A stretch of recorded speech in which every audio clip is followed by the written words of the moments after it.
Africa does not owe the world. The world owes us. And this is a statement that really, cuts across the theme of our conference this week. Africa's debt crisis, reparations, and it's such a mouthful, isn't it?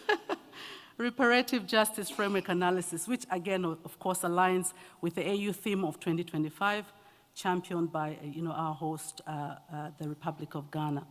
So this theme recognizes the historical injustices that have been perpetuated on the continent and her peoples, resulting in structural and systemic inequalities. For centuries, Africa's wealth and labor were extracted to enrich others and continue to do so in modern day. The periods of transatlantic slave trade, the colonial plunder, the apartheid era, and the prevailing exploitative and extractive global economic, political, and social system still continues to leave many scars that are not only historical, but structural too. And I think our founder of AFRODAD, Opa Kapijimpanga, made this statement in the lecture yesterday quite clearly, that it is a structural issue as much as it is historical. And it continues to prevent Africa to gain its full emancipation and sovereignty in all its forms. Ladies and gentlemen, distinguished guests, fellow activists, this history is not just behind us. It lives in the unjust burdens, the inequalities, and the systemic barriers our people face today. The world owes our mothers. The world owes our fathers. The world owes our forefathers as well, and our children.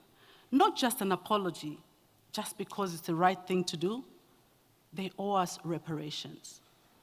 And the call for reparations is not just about compensation. I think Mayadi made that very clear. It is about truth.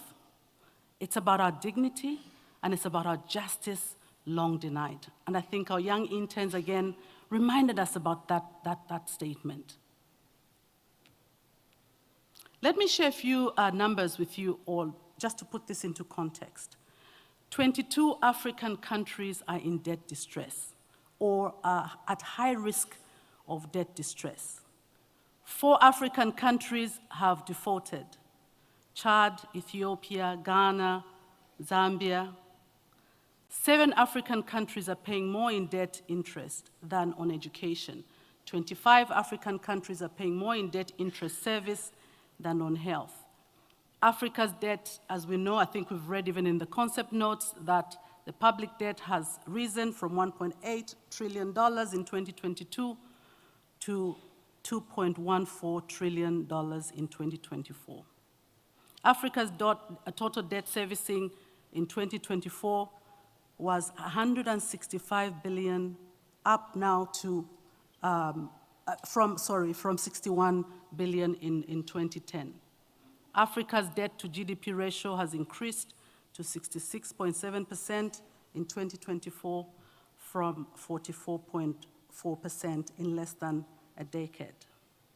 Africa's private debt as a share of GDP has increased from 18.8% in 2008 to 41.6% in 2023.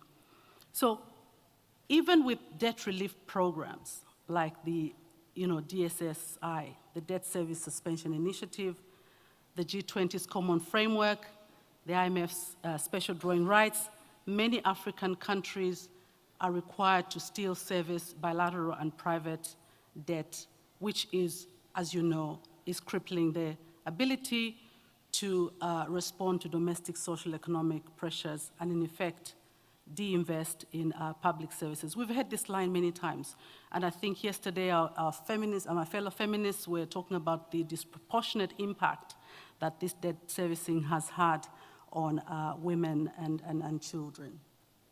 So, distinguished ladies and gentlemen and fellow activists, these numbers are not just by accident, but rather by design.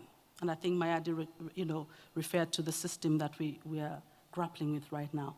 So it is by design in the sense that Africa is operating in a rigged and I'm using that underlined, rigged international system that will not let us prosper.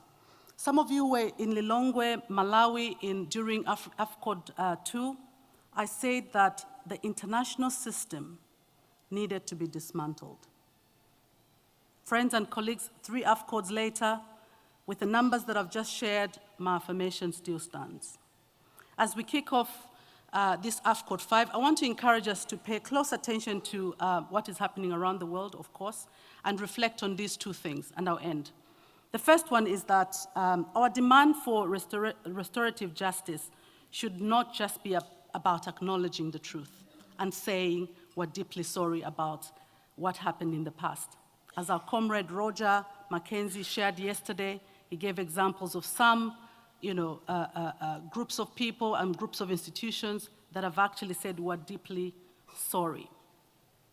But it should go beyond that, and be a collective commitment to healing and rebuilding our systems, including our own governance and accountability systems, in a way that is equitable, inclusive, and empowering to our African people. The second one is that we need to begin to look inwards.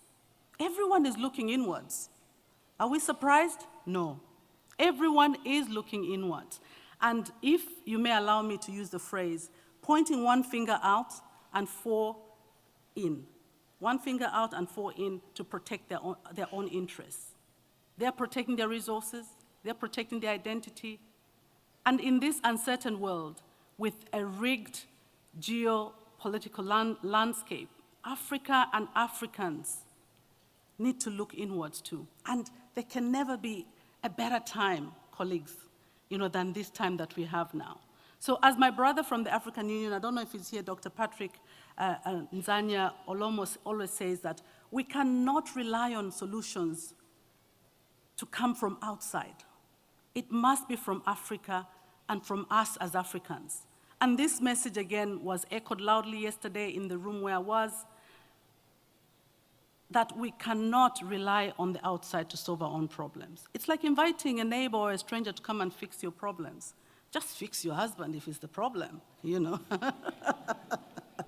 Colleagues, friends, and fellow activists, this year the AU held its first ever Pan-African Conference on Debt and gave us the Lome Declaration, a comprehensive agenda to reform the global debt architecture, together with work on establishing the Africa Trade Rating Agency, the African Continental Free Trade, and other initiatives of the African Union. All of these are really, truly underway. And the next decade on reparations and reparative justice. It's another additional piece towards entrenching our mantra in AFRODAD that Africa is the rule maker and not the rule taker. So, distinguished guests, comrades, and fellow activists, as I conclude, I just want to remind us all that Africa's role in the global economic and trade system dates back centuries. Before artificial borders determined by the European colonizers at the Berlin Conference in 1984-85, Africa was a significant actor in the international trading and economic architecture. What is even more clear over the centuries is that the concept of globalization, its evolution, and Africa's role in it was designed to be that Africa should be at the bottom of the food chain, and just as a source of factors of production for the advancement of other regions of the world. Despite having, our cultural, economic, and political social structures, our African kingdoms, our territories, our chiefdoms, and other different forms of governance that existed before, we have been duped, colleagues. We have been duped as a continent. They've integrated us into a system that is alien or was even alien to the continent and not conducive for our advancement. And this is why I keep saying that we need to find ways of how we can not only dismantle the system, but delink from it somehow.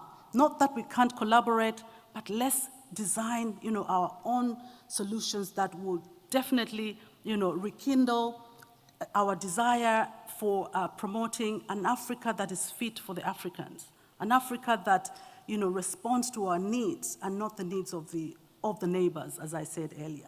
So let us use this AFCOD 5 to rekindle that fire and the desire and the anger of a system that promotes bold and internally driven solutions towards our political, economic, social, and cultural sovereignty and emancipation, because Africa does not owe the world.